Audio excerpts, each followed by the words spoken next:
No olvido cantar la maravilla, el barco que cruzó mi bahía. Perfilado y majestuoso, el gran oriental cruzó mi bahía. ¡Qué elegancia! ¡Qué cosa más bonita! ¿Esto qué es, Antonio? Me tienes despistado totalmente. ¿Te gusta, verdad? Bueno, esto, queridos amiguitos, es un poema. Es un poema. ¿Y qué hace un poema en un programa de ciencia, hijo mío? Bueno, pues justamente lo que nos gusta hacer siempre. Sorprendernos y mezclar mundos. Mezclar mundos que nunca deberían haberse separado, como las ciencias y las artes. Medía 180 metros de largo, avanzando veloz, rodeado por miriadas de pequeñas embarcaciones a las que no olvido cantar, como tampoco al cometa inesperado que llegó del norte, brillando en el cielo, ni la extraña y enorme procesión de meteoros, deslumbrantes y nítidos, disparados sobre nuestras cabezas durante un instante. Un largo instante lanzó sus bolas de luz fantástica sobre nuestras cabezas. Después partió, cayendo en la noche, y desapareció.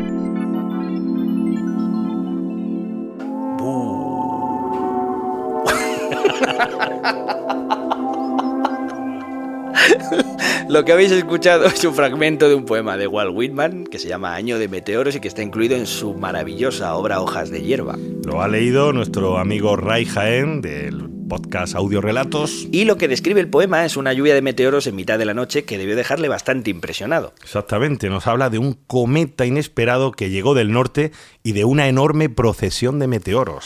¿Pero qué procesión de meteoros? ¿La vio alguien además del viejo Walt Whitman? ¿Quedó algún registro para saber si realmente sucedió? ¿Hay manera de conocer lo que pasó en los cielos del pasado? Es hora de llamar a un astrónomo forense.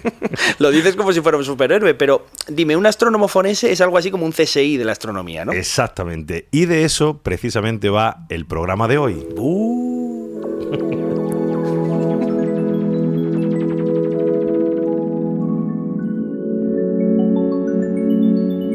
Estás escuchando Catástrofe Ultravioleta.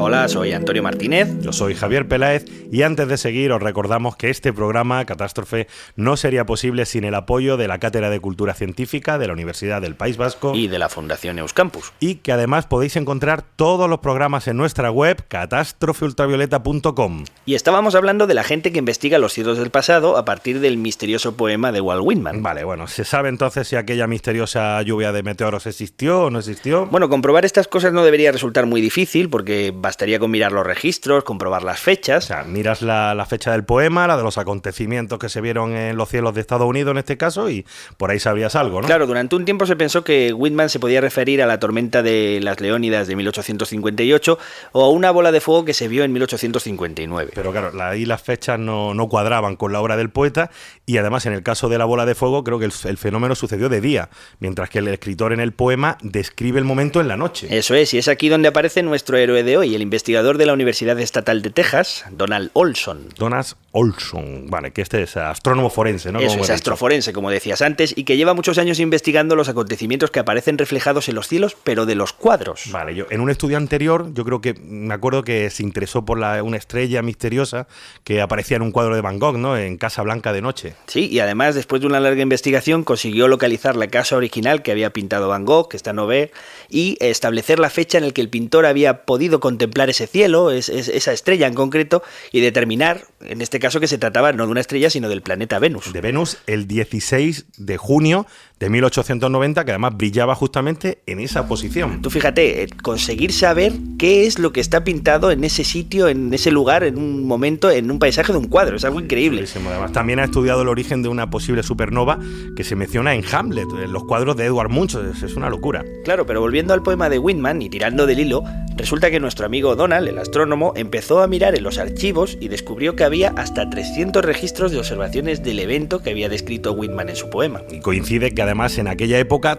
todos los periódicos de Norteamérica pues estaban describiendo este espectacular fenómeno de la procesión de meteoritos. Claro, y poniendo la guinda a la investigación, Olson encontró una clave, que era un cuadro que resolvía el enigma. Se trata de una obra del pintor Frederick Church de la escuela de Hudson River en Nueva York que se titula El meteoro 1860. Bueno, parece que el título ya es bastante explícito, no hace falta ser Sherlock Holmes. Es verdad. Pero además es que el cuadro refleja exactamente la escena tal y como la describe Whitman en el poema. Es cierto, fíjate, lo tengo aquí delante y es una procesión de bolas de fuego viajando en sentido horizontal a lo largo de todo el paisaje. Es un cuadro precioso, se ven como dos bolas de fuego que se reflejan además en el agua aquí al pasar. Pero lo que nos interesa, el cuadro sirvió al equipo de Olson para poner una fecha exacta a aquella lluvia de meteoros. Se produjo exactamente el 20 de julio de 1860 y se trataba de un meteorito de pastoreo. De pastoreo suena un poco raro para fenómenos astronómicos, pero bueno, el caso es que este tipo de procesión de meteoros es un poco extraña, no es habitual y según explica el propio Olson, es espectacular, puede durar hasta un minuto. O sea, durante ese tiempo el objeto atraviesa la atmósfera y vuelve a salir por el otro extremo y bueno, por eso dura tanto. Y esa noche es probable que decenas de miles de personas, desde los Grandes Lagos hasta Nueva Inglaterra, vieran pasar las luces brillantes sobre sus cabezas mientras miraban el cielo nocturno. Y uno de ellos era Walt Whitman, que estaba en Nueva York, y el otro, el pintor Frederick Church, que estaba en la localidad de Catskill. Dos artistas a muchos kilómetros de distancia. Y los dos estaban mirando al cielo aquella noche, viendo un carrusel de meteoros. Oh, año salpicado del mal y del bien, año de profecías, año de extraños y pasajeros cometas y meteoritos.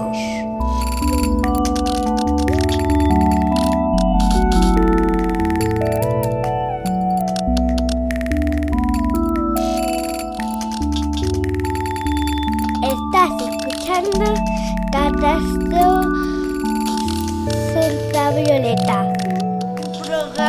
Un programa súper guay. Bueno, pues después de esta pequeña aventura astronómico-literaria, quiero llevarte a una pequeña excursión, Javier. Venga, sorpréndeme. ¿Qué te parece si nos vamos al Museo del Prado, acompañados de un astrónomo, y tratamos de ver qué nos dicen los cuadros sobre los cielos del pasado? Vamos a ver, vamos a ir a poner en práctica nuestros conocimientos de astronomía forense in situ, en el Prado.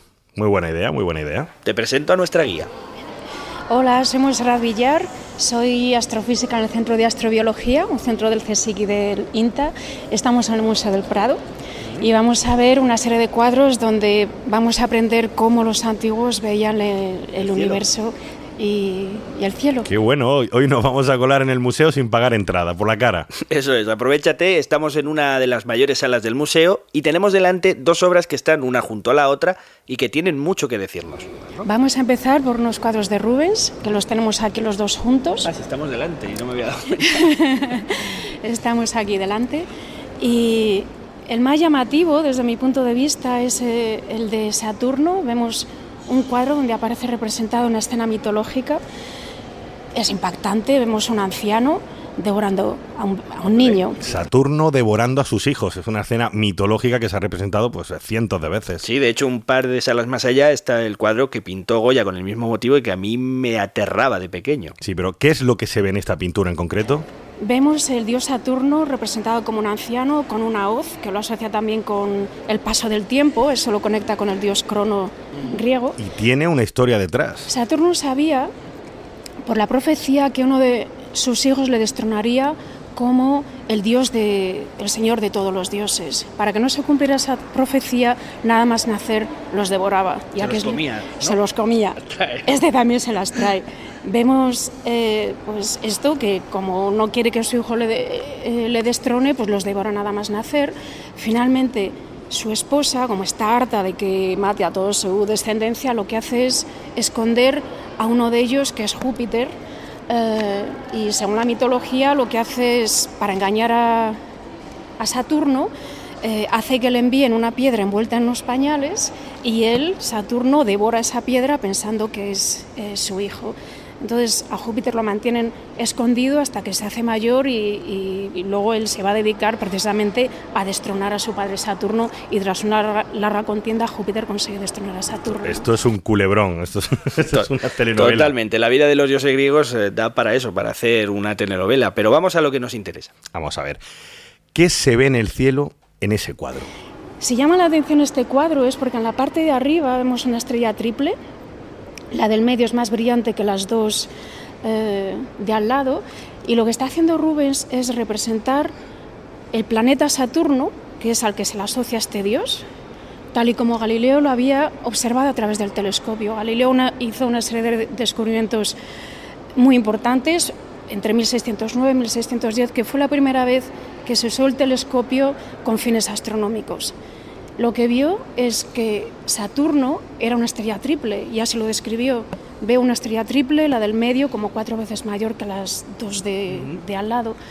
Y Rubens ha representado el planeta Saturno tal y como lo describió Galileo. ¡Qué grande! O sea, si uno pasea por el Prado y presta la suficiente atención, se puede encontrar con algo como esto, que es pura historia de la ciencia. Eso es bueno, de la ciencia y de sus errores, porque lo que está haciendo Rubens aquí es orientarse por una cosa que ha visto Galileo, que no es exactamente así. Y que no es hasta varias décadas después, cuando Christian Huygens, con un telescopio más potente, se da cuenta de que esos 2 puntos, que van cambiando en función de la posición de Saturno en el cielo, son en realidad sus anillos. Bueno, la historia es fascinante, porque si ahora ves los apuntes originales de Galileo, en algunos se intuye que son anillos, pero él no tiene los elementos suficientes para verlos, solamente son puntos que van cambiando de sitio.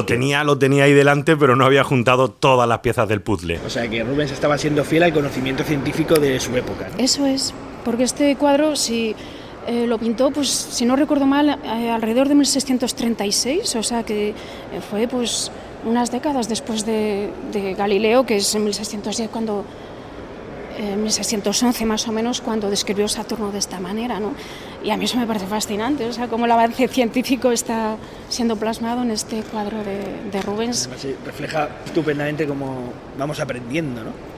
Intentamos hacerlo lo mejor posible, pero nos queda la cagadita de las 3 estrellitas que tiene su sentido, ¿no? Para el momento en el que estaba pintado. Exacto, es ese.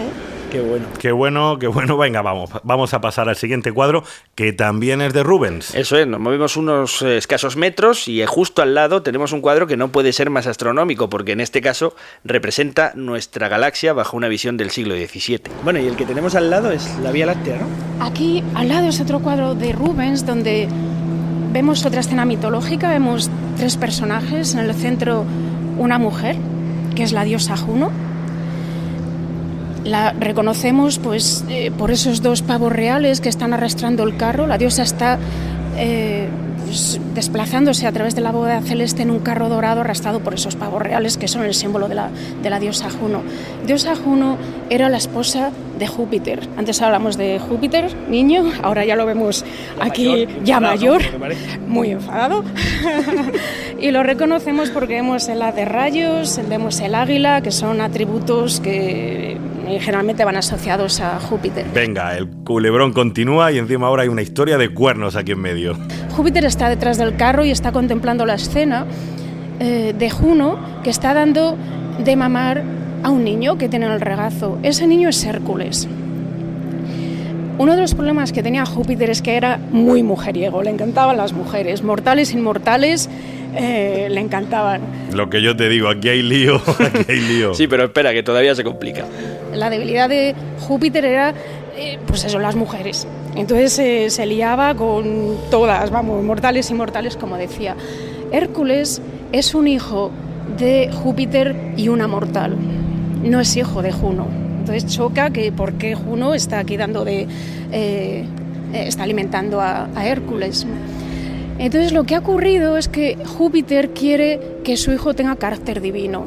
Solo tiene mitad divino, porque es hijo bastardo de él como Dios y de una mujer mortal. Y quiere que tenga carácter completo divino, y él decide que para eso tiene que alimentarse de la leche de Juno, que es una diosa. Y para conseguirlo diseña una estrategia. Lo que hace es que consigue que lleven al niño, a Hércules, hasta el regazo de Juno, que está dormida, y el niño empieza a alimentarse del pecho de Juno, que está dormida. Pero ella se despierta de repente, asustada bruscamente, entonces al retirar el pecho sale el chorro de leche, sale disparado, se desparrama por la bóveda celeste y ahí es como el mito nos dice que nació la Vía Láctea. Pero un chorrazo de leche. Un chorrazo de leche de Juno, que se enfadó porque no quería dar de comer a un hijo que no era suyo, que era de un hijo bastardo de su marido. Como dice el clásico, ¡ay, va, qué chorrazo! Bueno, es una explicación sencilla de cómo nace una galaxia. No necesitas muchas matemáticas ni simulaciones, simplemente un chorro muy grande de leche. Yo me imagino que habrá una parte que interesa pues para la ciencia, ¿no? Así es. Pero lo curioso es que si te fijas, la Vía Láctea parece que está resuelta en muchas estrellas individuales. Ese fue otro de los descubrimientos que hizo Galileo. Ya hacía miles de años que distintas civilizaciones habían visto la Vía Láctea proyectada en la bóveda celeste. Si tú te vas en una noche estrellada y oscura a una noche sin luna fuera de cualquier núcleo urbano, verás una banda difusa blanquecina que atraviesa el cielo de lado a lado. Es una vista preciosa, yo creo que es de lo más bonito que se puede ver en el cielo. Pero parece una nube más que... Es una banda como difusa, tú no distingues estrellas, ¿no? Y durante muchos siglos no se sabía lo que era. Y cuando Galileo en 1609 apuntó su telescopio, se dio cuenta de que estaba resuelto en infinidad de estrellas. Y fue la primera vez que se veía una prueba de cuál era la naturaleza de esa banda difusa blanquecina que los antiguos no supieron explicar. Y aquí parece que Rubens, de hecho, la está resolviendo en estrellas individuales, ¿no? Oye, qué bueno, qué puntazo. O sea, para todo el mundo eso era una mancha, y vemos que en esta primera pintura pues ya aparece como unos puntitos que representan estrellas pues individuales y, oye, gracias a la ciencia. Daos cuenta de que en este momento ni siquiera existía el concepto de galaxia. Aún no teníamos suficiente perspectiva de nuestro lugar en el universo. Creíamos que todo pues era una cosa gaseosa, una leche que había por ahí. Y no solo nuestra galaxia. Tú fíjate que era incluso diferente nuestra forma de mirar la Luna. De hecho, hay quien sostiene que el telescopio cambió esta forma de mirar. Aquí es donde nos vas a llevar a ver otro cuadro, me imagino. Eso es. ¿Cómo se nota que tienes el guión delante, Javier? Nos vamos con Montserrat Villar a ver ahora algunas obras del pintor sevillano Bartolomé Esteban Murillo y enseguida te voy a explicar el porqué. Es un cuadro de Murillo, una de sus Inmaculadas, fue uno de los temas que más representó.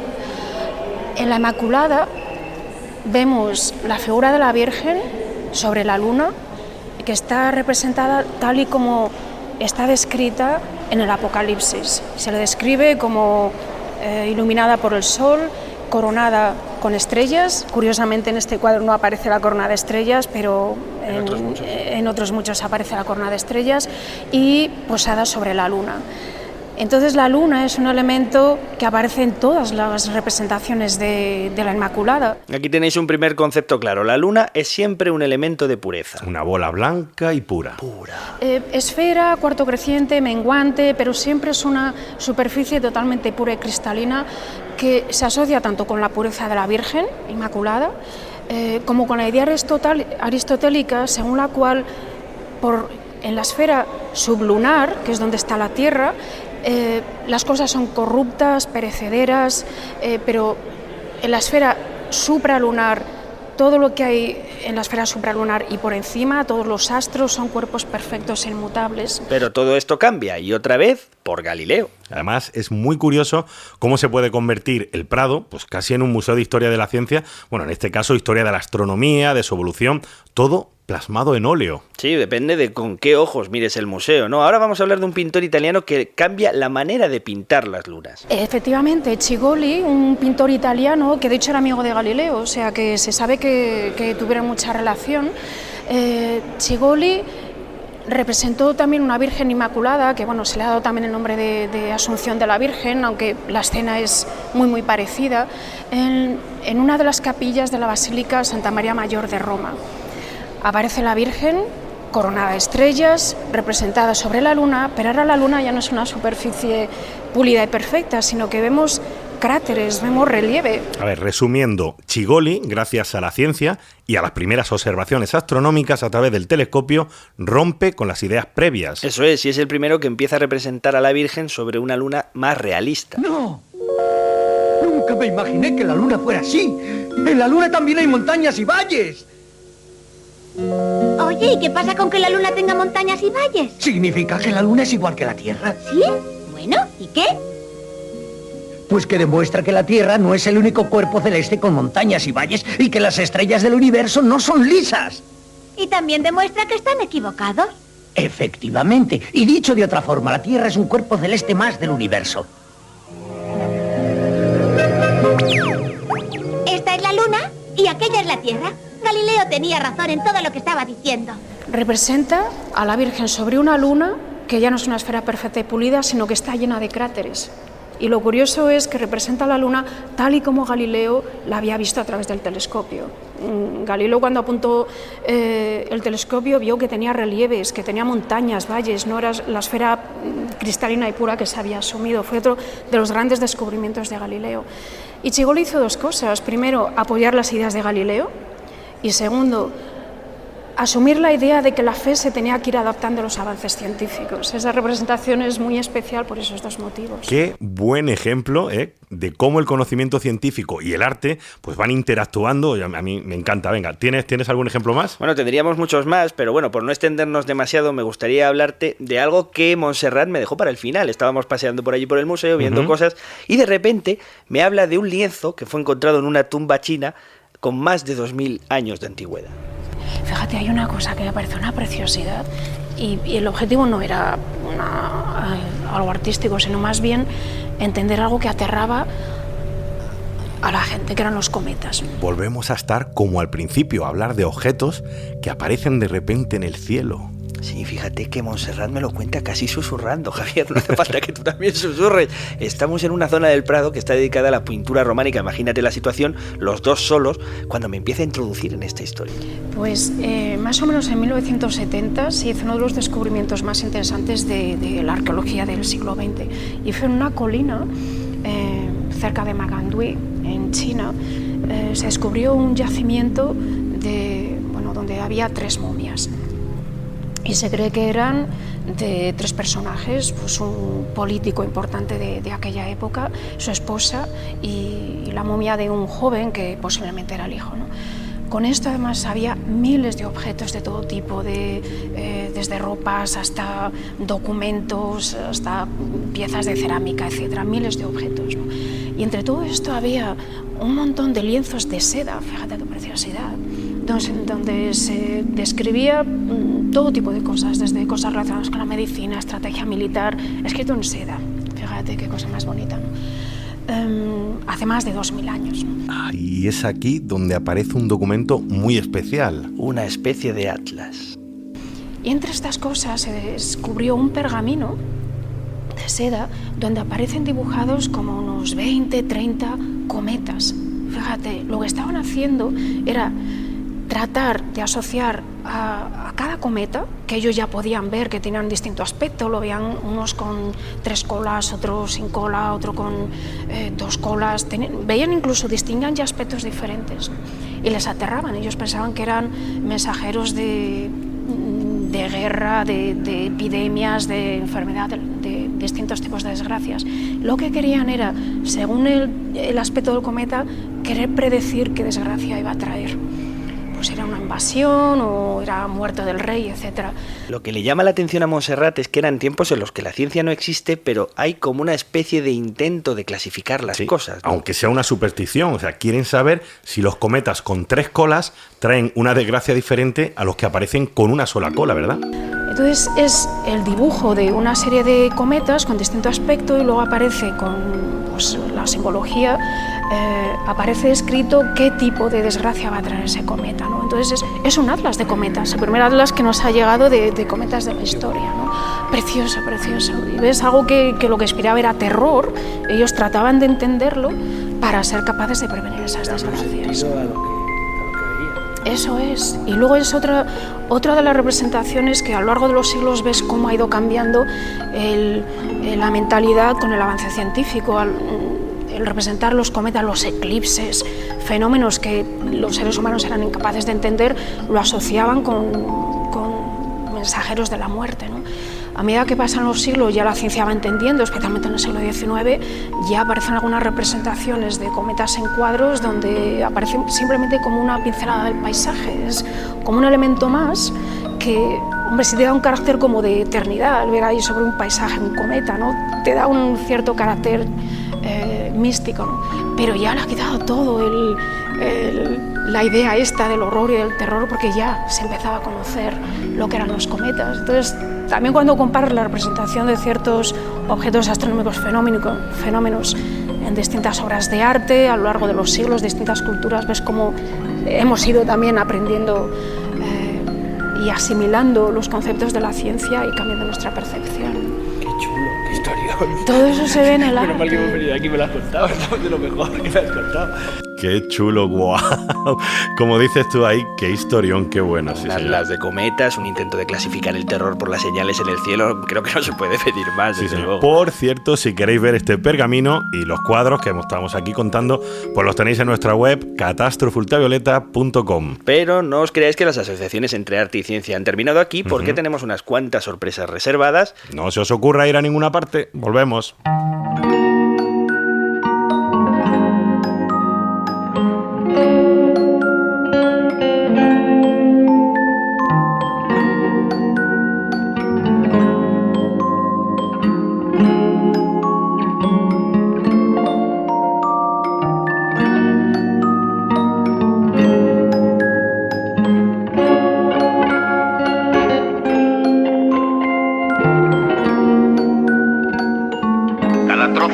En el espacio se unía con otro, formando gigantescas nubes de estrellas, Nuestra galaxia era una de estas nubes, Dios mío, está lleno de estrellas.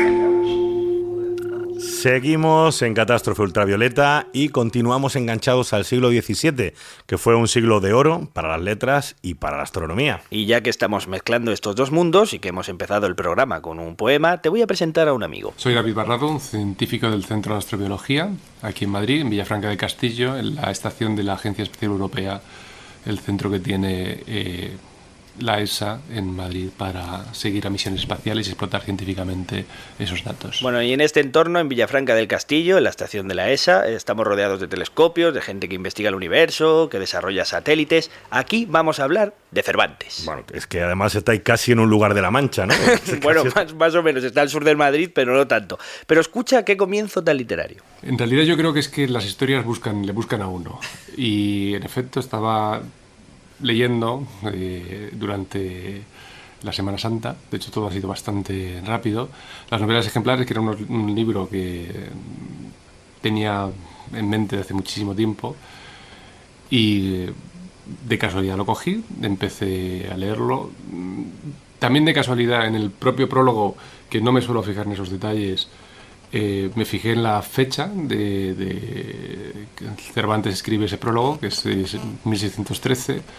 Se me quedó en la mente por razones insospechadas, porque estas cosas pasan, y según iba leyendo, pues cuando llegué dentro del primer relato, La gitanilla, a uno de los poemas, pues una campanilla sonó en mi mente, dije, uy, esta cita qué extraña es, y empecé a tirar del hilo. Así pues, todo arranca cuando David Barrado se tropieza casualmente con un poema de Cervantes. Pero antes de seguir tirando de ese hilo, vamos a conocer cuáles son los versos de La gitanilla que, bueno, llamaron la atención a David. Pues es un poema bastante largo que relata la primera misa de la mujer de Felipe III después de un parto. Solo voy a leer unos pocos versos para no extenderme demasiado. Venus casta en la belleza de las que en este cielo forman, pequeñuelos ganímedes que cruzan, van, vuelven y tornan, por el cielo tachonado de esta esfera milagrosa. Pequeñuelos ganímedes que cruzan, van, vuelven y tornan. Vale, esto suena muy astronómico, eso sí es verdad. Eso es. Bueno, vamos a ser claros de todas maneras, porque ¿qué es lo que David cree que Cervantes está diciendo en este poema? Para un astrónomo, o por lo menos para mí, el cruzan, van, vuelven y tornan es una cita directa, es una descripción muy elegante de la órbita de algo alrededor de un objeto celeste. Al decir cruzan, van, vuelven y tornan, también es una expresión de una periodicidad bastante corta, no como un planeta. Espera ahí, espérate. Empiezas a verlo, ¿no? Estoy viéndolo, vale. Lo que está diciendo David es que Cervantes está hablando de las lunas de Júpiter. Está hablando de la luna de Júpiter, Como estas cosas pueden ser subjetivas, pues consulté con otros compañeros astrónomos para ver si a ellos también les hacía el mismo clic mental, y así es en efecto. O sea que no era... De todas formas, es que no hay otra... como decía antes, en el sistema solar los objetos que se ven a simple vista están contados, y ninguno de ellos encajaría con esta descripción por el hecho de eso, del cruzan, van, vuelven y tornan. Me tienes que dar un momento aquí porque hay algo que no me encaja. A ver, Ganímedes es una de las lunas de Júpiter, sí, de hecho que es la más grande, pero en la época en la que se publica el poema de Cervantes aún no se llama todavía así, ¿no? Acabas de dar con la clave. Vamos a intentar explicarlo sin hacernos un lío. Lo que sugiere David Barrado es que existe la posibilidad, por una de esas carambolas de la historia, de que Cervantes inspirara los nombres de los satélites de Júpiter, que por cierto acababa de descubrir, ¿adivinas quién? Galileo Figaro. Vale, Galileo, sí. Eso es, el Susiderius Nuncius. Para mí inmediatamente fue una cita directa a las lunas de Júpiter. Fue algo que lo tuve claro desde el primer momento, y además, como coincide temporalmente con la secuencia de descubrimientos, en 1610 Galileo publica... Solo 3 años antes. 3 años antes es cuando se descubren las lunas de Júpiter. Es decir, en marzo de 1610 es cuando Galileo publica Desiderius Nuncius, ya mostrando al mundo el descubrimiento. En junio de 1613 es cuando se publican novelas ejemplares, pero el poema puede estar escrito en cualquier momento en esos 3 años. Y aquí viene la cuestión. ¿Conocía Cervantes los descubrimientos de Galileo? Galileo era un científico bastante conocido en Europa, sobre todo a partir de esa obra. Por otra parte, el uso de los telescopios se esparció de manera bastante rápida, sobre todo entre la nobleza. Era un instrumento bastante caro, pero una curiosidad bastante interesante. Era, digamos, como el instrumento de moda, como ahora mismo puede estar el último gadget tecnológico. Todo el mundo que pudiera pagarlo quería tenerlo. Cervantes forma parte de la corte de varios nobles, aquí en Madrid vivía, y es muy fácil que en una sesión en la cual el noble, en una recepción, el noble estaba mostrando su telescopio y el cielo a sus invitados o a sus cortesanos, Cervantes mirara al cielo, o si no, en cualquier caso lo oiría. Bueno, vamos a poner que Cervantes conoce la existencia de los satélites de Júpiter que ha descubierto Galileo. Eso a mí por ahora no me demuestra nada. Claro, pero hay que recordar que Galileo no les pone nombre a las lunas, los identifica con numerales romanos, con el 1, el 2, el 3, etcétera, y hay alguien que ha descubierto esas lunas a la vez que Galileo, que es otro astrónomo llamado Marius. Vale, esa parte sí la conozco, porque a Marius además creo que lo acusaron de haber plagiado a Galileo, pero luego se demostró que él había visto las mismas lunas, pero por su cuenta. Exacto, porque él tampoco era manco. No, aquí el manco era Cervantes. Bueno, Marius tiene contacto con Kepler, que es astrónomo imperial, que en ese momento es Rodolfo II, del Sacro Imperio Romano Germánico, como todo el mundo sabe, y Kepler es el que unos años después sugiere el nombre de Ganímedes. Marius, según nos relata él en un libro que escribe en 1614, tiene una conversación en octubre de 1613 con Johannes Kepler, que es otro de los grandes astrónomos de ese periodo, y es Johannes Kepler quien le sugiere los nombres de Io, Ganímedes, Europa y Calixto. Él lo pone... Son amantes de Júpiter. Y lo pone por escrito por primera vez, en 1614. A ver, voy a ver si lo voy entendiendo. Lo que está sugiriendo David es que, bueno, vamos a ver, de alguna manera Kepler y Marius habían leído La gitanilla de Cervantes cuando tuvieron esta idea, ¿sí, no? Eso es, se produce una carambola que es más o menos así. Sí, aclárame porque todavía no lo tengo muy claro. Galileo y Marius descubren simultáneamente las lunas de Júpiter, la noticia llega a Cervantes porque es un tipo culto, y él lo refleja en un poema, refleja esos objetos que tornan, vuelven y van, y los llama pequeños Ganímedes. Y la gitanilla llega a manos de Kepler, que decide sugerir el nombre de las amantes de Júpiter para esos satélites. Y luego se les sigue llamando con los números romanos hasta que en el siglo XIX alguien recupera los nombres mitológicos. Para mí es perfectamente posible, es imposible probarlo, porque habría que tener en cuenta, descubrir la biblioteca de Marius, lo cual es imposible después de tanto tiempo, o un registro de sus propios libros, o una carta escrita, no creo que sea posible, pero hemos de tener en cuenta que Cervantes es un personaje muy conocido en Europa. El Quijote, como primera novela moderna, provoca realmente una revolución, es copiada de manera sistemática, no solo el propio Quijote, sino otros textos de Cervantes en esos años. Entre ellos, por ejemplo, La Gitanilla, que es donde se encuentra el poema. Hay una fusión de La Gitanilla y otro texto de Cervantes por unos dramaturgos británicos de unos pocos años posteriores. El mismo Shakespeare copia a Cervantes de manera descarada en otro texto. Es factible perfectamente que tanto Kepler como Marius, al igual que dramaturgos europeos conocieran la obra de Cervantes, conocieran La Gitanilla y las novelas ejemplares y se inspiraran. Es muy difícil de probarlo. Es posible, pero esto, además, mira, esto me recuerda un poco al pasaje de los viajes de Gulliver, donde Jonathan Swift pues describe y habla de los 2 satélites de Marte que todavía no se habían descubierto. Sí, en concreto habla de 2 estrellas menores que giran alrededor de Marte. Y luego Voltaire, en otra obra, dice de sus protagonistas que vieron 2 lunas que sirven a ese planeta y no han podido descubrir nuestros astrónomos. Vale, Antonio, una cosa. En este caso, y bueno, y en el de Cervantes, no puede ser simplemente casualidad. ¿Estás sugiriendo que usar los nombres mitológicos de las amantes de Júpiter para las lunas era de cajón? Pues sí, eso es lo que estoy diciendo. Claro, pero la historia sería mucho menos bonita, ¿no crees? No. Junto a la casa del sol va Júpiter, que no hay cosa difícil en la privanza. Fundada en prudentes obras.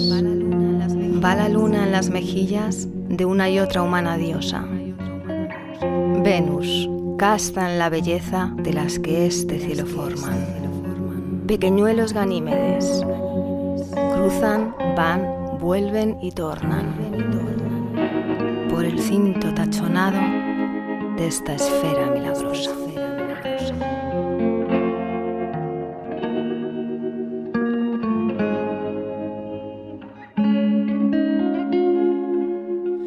Como siempre, en Catástrofe Ultravioleta tenemos que agradecer el apoyo de la Cátedra de Cultura Científica de la Universidad del País Vasco y de la Fundación Euskampos, y aprovechamos para deciros que estamos buscando patrocinador. La cosa está muy mal, la crisis, y estamos a ver si buscamos a alguien que nos eche una mano para poder continuar con otra segunda temporada. Si tienes una empresa, te consideras un filántropo, te sobra el dinero, no sabes qué hacer con él, tienes mala conciencia, no duermes por las noches, no dudes en poner tu dinero en este programa porque hace feliz a la gente. Las músicas originales, la edición de todo el podcast, el trabajo artístico, hasta los cafés que nos ofrece. La ambientación de cada uno de los momentos de este programa. Todo esto que grabamos hay que agradecérselo al gran Javi Álvarez, que ya se está haciendo mundialmente famoso como el Catastrófico Álvarez. Y hasta aquí llega el programa de hoy. Recordad que podéis visitarnos en catástrofeultravioleta.com, y la moraleja de este episodio es que sepáis que en cualquier sitio relacionado con la cultura podéis encontrar historias de la ciencia. Incluso en el Museo del Prado, tirando de pequeños hilos, podéis llegar a grandes descubrimientos. Sed curiosos y que este programa tan solo sea el primer empujón para más conocimiento. Yo soy Antonio Martínez. Yo soy Javier Pérez y esto es Catástrofe Ultravioleta. Hasta la próxima.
Catástrofe ultravioleta.